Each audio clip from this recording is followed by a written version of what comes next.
Fala galera, como estamos? Tranquilos? Professor Pedro Benato aqui falando, provavelmente já me viram aí em várias aulas, né? Mais um novo bloco aí, uma parte aí da matéria importante que a gente separa para vocês. Eu quero que a gente converse agora. A gente falou na semana, nos blocos, vou falar semana, né? Nos blocos passados, sobre grupo econômico, empregador, coisas desse tipo. Hoje, né, necessariamente nesses blocos, eu quero destacar com vocês, ainda dentro de empregador, a sucessão e o poder diretivo do empregador até o limite que ele pode ir. Né? São temas importantes e que vale muito a pena aí a reflexão, porque também mapeia o nosso dia a dia. Né? Só para variar, quando todo começo de bloco eu falo a vocês, vamos colocar aqui, mesma coisa, não se preocupem, coloco como sucessão, mas aqui entendam, falaremos de sucessão e também de poder diretivo, tá bem? Então vocês vão olhar os slides, sucessão, alguns conceitos, reforma trabalhista, sucessão, casos especiais da sucessão, o poder diretivo do empregador e o que acontece. Mas meu nome e meu Insta também aqui para vocês, para variar. Olha que coisa totalmente torta, enfim. Mas fiquem tranquilos, como eu sempre falo, irá para vocês aí um material completo, seja de anotações, sejam os slides. Então não se preocupem, porque às vezes você quer ver tal, depois sugiro que faça o download, então, e acompanhe na ordem que eu falar. Você vai conseguir ver que eu sigo a ordem dos slides, mas eu adoro ficar com a cara aqui à mostra para vocês. Podia ser mais bonito, pelo menos, né? Mas tá tudo certo. Vida que segue. Senhoritos, começamos então com sucessão de empregadores. Eu sempre falo que, primeiro ponto, eu não, né? O professor Délio Maranhão, ele lembrava que é preciso deixar de fora a dúvida que sucessão no direito do trabalho supõe uma substituição de sujeitos, né? Não sendo a empresa ou estabelecimento sujeito de direitos. Senhores, eu quero que vocês entendam, porque fica meio esquisito esse texto, tudo bem que ele era um civilista, mas a sucessão está presente em tudo que a gente vê, né? Aliás, com o passar dos anos, o que mais nós vimos foi empresa uma adquirindo outra. Né? A gente até falou em algum dos blocos aí que conversamos sobre até os monopólios que foram criados em razão disso. Então, uma empresa ela acaba sucedendo outra em razão de compra, fusão, incorporação. Basta vou pegar uns exemplos bem simples aqui, que são notórios. Não, talvez vocês nem lembrem, né? Mas tinha um banco chamado Unibanco. Unibanco fala, ele fez uma fusão com o Itaú. Senhores, cadê o Unibanco? Ele foi engolido pelo Itaú. Né? O Santander aí pegou o Banespa, o Bradesco pegou outros bancos como o HSBC. Então, assim, nesses casos, flagrante a sucessão empresarial e, logicamente, a sucessão trabalhista. Você sabe que tem muita gente que, quando uma empresa é comprada por outra, você vê uma preocupação, tanto da empresa, dos empregados da empresa que comprou, quanto dos empregados da empresa comprada. Por quê? Porque a gente sempre fala que o empregado no direito do trabalho é um número, né? Infelizmente, eu sempre falo, somos número, né? E é feito um cálculo, já tem aquele cargo, e não vai ficar daí sucessor ou sucedido, eu já vi os dois casos acontecerem, vai ficar quem ganha menos. Desculpa ser muito direto a vocês, mas salário eles vão olhar e vão falar, pô, eu já tenho um RH aqui, qual ganha melhor, aquele ou esse? Não, aquele ganha menos, a gente faz ele aprender com esse e depois eles assumem o lugar ganhando menos. Ah, Pedro, mas da equiparação não dá. Vocês verão, no decorrer aí dos estudos, que para uma equiparação salarial há uma necessidade abrupta de várias situações, vários direitos. Gente, muito difícil. Então, eu vou primeiro citar a vocês o artigo 10 e o 448 da CLT, que eles são muito importantes no que diz respeito à sucessão empresarial, sucessão trabalhista, que ele já fala assim, qualquer alteração na estrutura jurídica da empresa não afeta os direitos adquiridos pelos empregados. E o 448 ele fala a mudança na propriedade, algo assim, né? Ou estrutura jurídica da empresa não afeta os contratos de trabalho dos empregados. Gente, me deu quebrante, hein?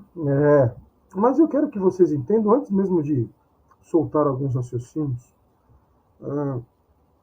aqui talvez as pessoas quando mudam de empregador, elas, pô, eu me adequo tal, e nem pode. Se o seu se adequar ganhar menos, abrir mão de alguns direitos, a lei vai lhe proibir. E aí a gente sabe que acontece, é triste, mas aí a corte, aquela coisa do tipo. Mas o direito do trabalho, senhores, ele não deixa margem para você alterar contrato de trabalho. Trata-se de direito adquirido. Eu vou dar um exemplo real de sucessão que eu tive a oportunidade de trabalhar alguns processos. E como aqui eu quero que vocês também ganhem experiência na prática, eu tenho que compartilhar casos reais com vocês. Senhores, o Banco Real. O Banco Real, ele tinha, aliás, as pessoas que trabalhavam no Real, elas amam o Real, assim, até hoje, virou tipo órfão do banco, né? E eu vou trazer uma ideia. Por cima, na época, sei lá, um gerente Van Gogh do Banco Real, ganhava seus 6, 7 mil, Selections, que era um segmento acima, ganhava seus 15 conto. E o Santander o compra.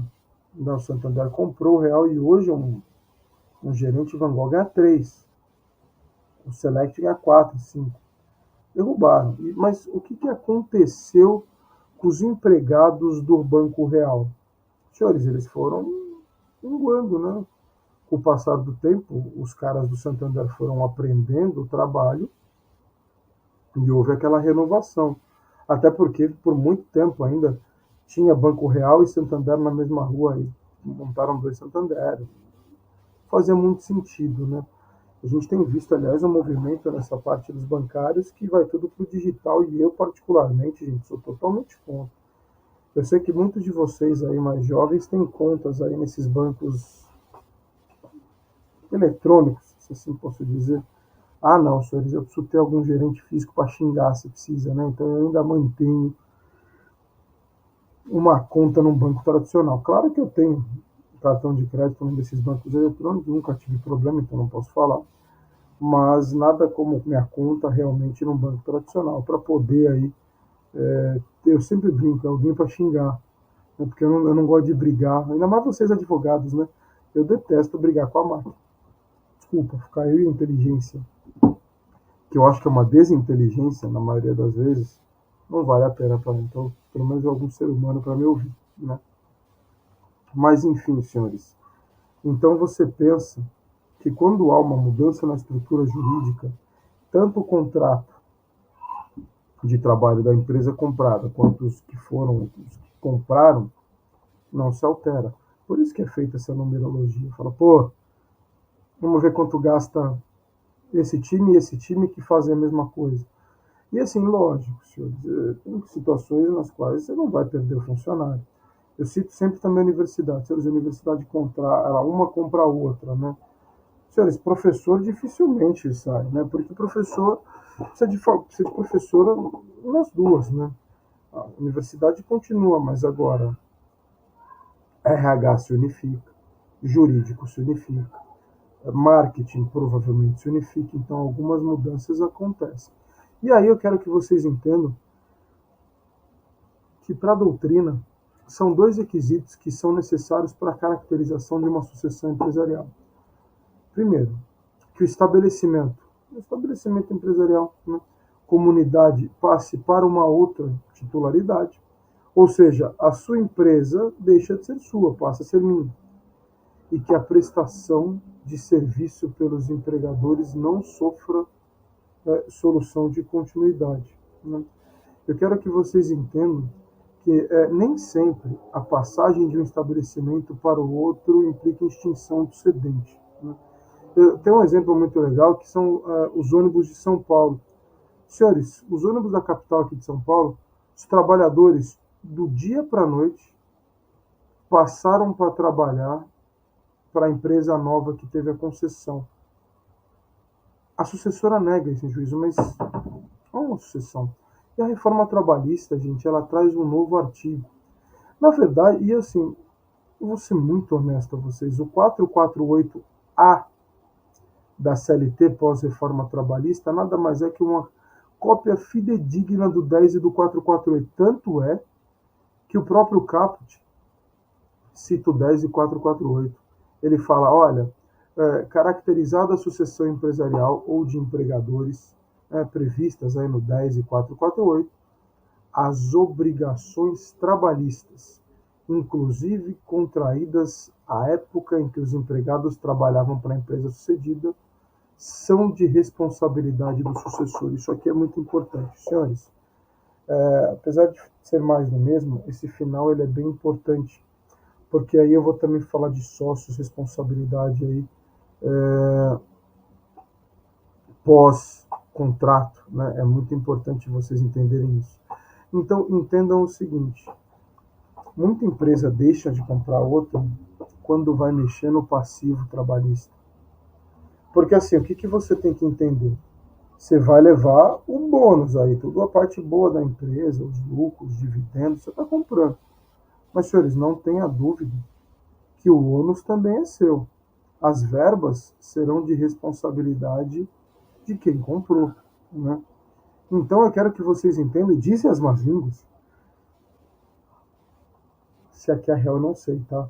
Mas que esses dois bancos, nós temos três grandões, tá? Dois vermelhos, e diz que um estava para comprar o outro.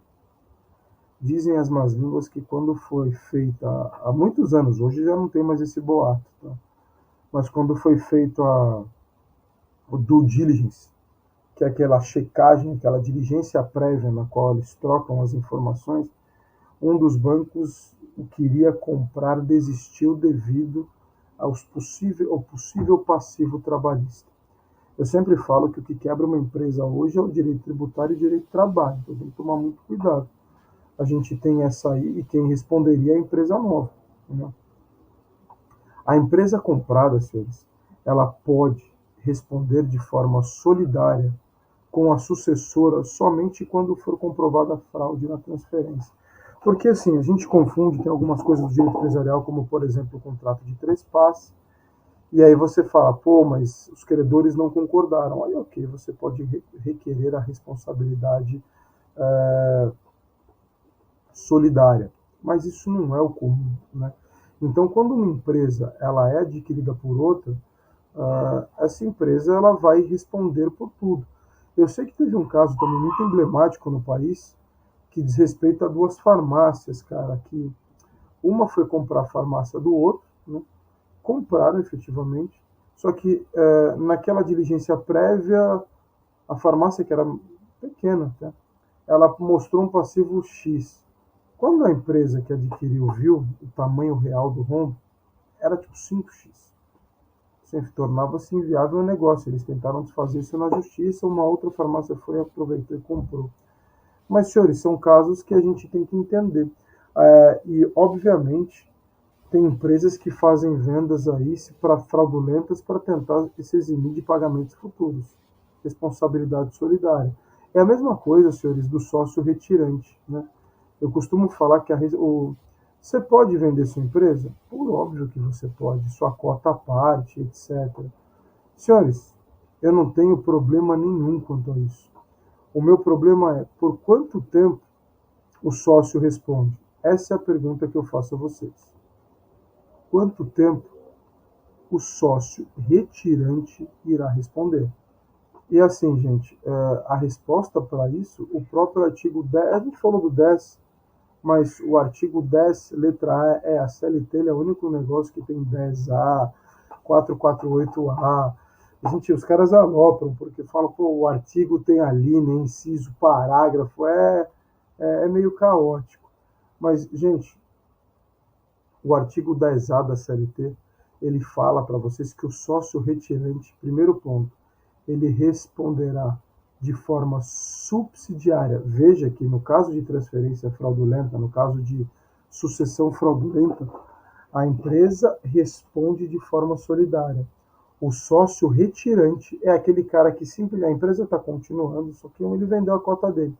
Ele responde pelas obrigações trabalhistas da sociedade relativa ao período em que era sócio, apenas nas ações ajuizadas até 2 anos contados da averbação do contrato. Eu sempre falo o seguinte: quer vender sua empresa? Eu tive um caso no qual eu falei de cônjuge, né? O cara deixou o CNPJ com a ex-mulher. A ex-mulher pediu alguns empréstimos, que eram CNPJ grande, não conseguiu arcar, começou a atrasar funcionário também, e ele passou a responder. Ele tinha retirado-se da sociedade há 6 meses.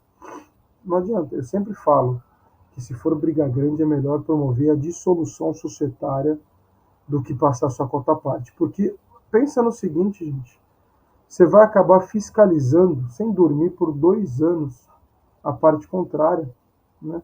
Você vai sempre olhar aí, por 2 aninhos aí, se há uma ação trabalhista, porque você vendeu sua parte. E quanto à questão da responsabilidade solidária da sucedida, o parágrafo único desse artigo 448-A, ele me traz uma preocupação, na medida que, ao meu ver, a sucessão empresarial ela não é reconhecida apenas e tão somente no caso de fraude na transferência de unidade econômica de um titular para outro. Senhores, a sucessão empresarial ela pode acontecer de N maneiras. Então, assim, é complexo você simplesmente colocar a fraude na transferência. Aí vai que não houve fraude, mas o cara comprou e até difícil. Vou ser uma coisa muito honesta a vocês. É fácil comprovar fraude? Provar que o cara agiu com fraude. Então, assim, é importante nesse primeiro bloco ficar esses pontos bem claros a vocês. Porque se você parar para analisar a questão da solidariedade, as empresas que têm um bom jurídico, elas farão umas amarras para fugir da fraude. Eu sempre falo que um bom jurídico traz aí bons frutos para as empresas e talvez não tanto para outra parte. Mas para o primeiro bloco, queridos, é esses aspectos que eu queria deixar claro. Eu queria já agradecer mais uma vez por vocês abrirem as portas da casa de vocês, do escritório, de onde quer que vocês estejam, porque eu sei que, como eu sempre falo, né, não é fácil a gente, vocês têm a fazer, muito provavelmente estão galgando estudos primeiro para atender melhor cliente, para ter melhores promoções na empresa, e para nós é um motivo de muita alegria. Então levantem-se, espreguicem, café, água, suco, coca, voltem para a gente falar um pouco dos casos especiais de sucessão e do poder diretivo do empregador. Lembrando que depois desta parte aí nós entraremos em terceirização, trabalhador temporário, falar de algumas coisas bem específicas da Lei 6.019 de 74, mas não é algo para se preocupar nesses blocos de agora. Legal? Talvez no finalzinho eu comece a dar uma pincelada, mas nada que vocês não verão de forma completa. Aguardo vocês no próximo bloco. Valeu, queridos.